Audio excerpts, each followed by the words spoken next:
முதலாவது நீங்கள் மேற்கொள்ள வேண்டுமானால் என்ன செய்ய வேண்டும்? கர்த்தர் உங்களோடு கூட இருக்கிறார் என்பதை உறுதிப்படுத்திக் கொள்ள வேண்டும்.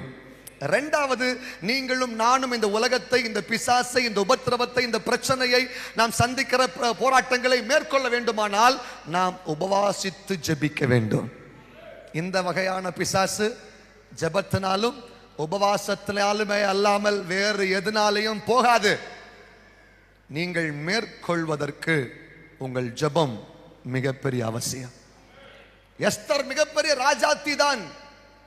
அவன் நினைச்சா ராஜாக்களோடு பேசி எதமோ முயற்சி செய்து ஆள் பலத்தை வைத்து ஒரு பிரயாசம் எடுத்திருந்திருக்கலாம்.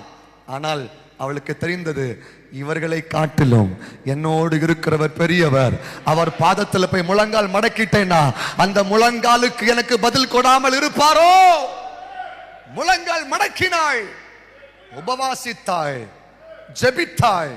ஜெபித்து முடிக்கிறதுக்குள்ள கர்த்தர் காரியத்தை மாறுதலாய் முடிய பண்ணினார். கரங்களை தட்டி ஆண்டவருக்கு நன்றி சொல்லுங்க பாப்போம்.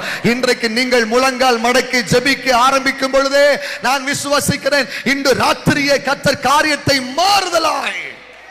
எதிரிகள் உங்களுக்கு விரோதமா ஏதோ ஒரு திட்டத்தை தீட்டி, ஏதோ ஒரு மந்திரவாதத்தை பண்ணி, பில்லி சுழத்தை பண்ணி, இந்த குழியில இவனை தள்ளணும், இந்த தூக்கு மரத்தில் இவனை தொங்க வைக்கணும், இந்த இடத்துல இவனை விழ பண்ணணும்னு திட்டமிட்டு இருக்கலாம். ஆனா கர்த்தர் உங்கள் முழங்காலை, உங்கள் ஜெபத்தை கண்டு அந்த காரியத்தை மாறுதலாய் முடிய பண்ண நான் பிரசங்கிக்கிற இயேசு வல்லமை உள்ளவர்.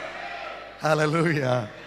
காரியத்தை மாறுதலாய் மேற்கொள்ள வேண்டுமானால் முழங்கால் படியிட்டே ஆக வேண்டும். ஆமென். யாத்திராகமத்தின் புஸ்தகம் 17ஆம் அதிகாரம் 10ஆம் வசனத்திலே எகிப்தியர் இஸ்ரவேல் ஜனங்களுக்கு விரோதமாய் யுத்தம் பண்ணி கொண்டிருக்கிறார்கள்.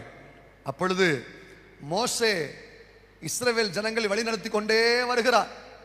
வரும் பொழுது என்ன நடக்கு தெரியுமா? யுத்தத்துக்கு நெருங்கி விட்டார்கள். கர்த்தர் மோசையை பார்த்து சொல்லுகிறார், நீ மலையில ஏறி வா. மோசையும் ஊரும் ஆரோனும் மலைக்கு ஏறி ஜெபம் பண்ண ஆரம்பித்தார்கள். மோசே யோசுவாவை பார்த்து சொல்றா, நீ முன்னேறி போ, நீ யுத்தத்துக்கு போ, நான் பின்னாடி நின்று உனக்காக ஜெபம் பண்றேன்.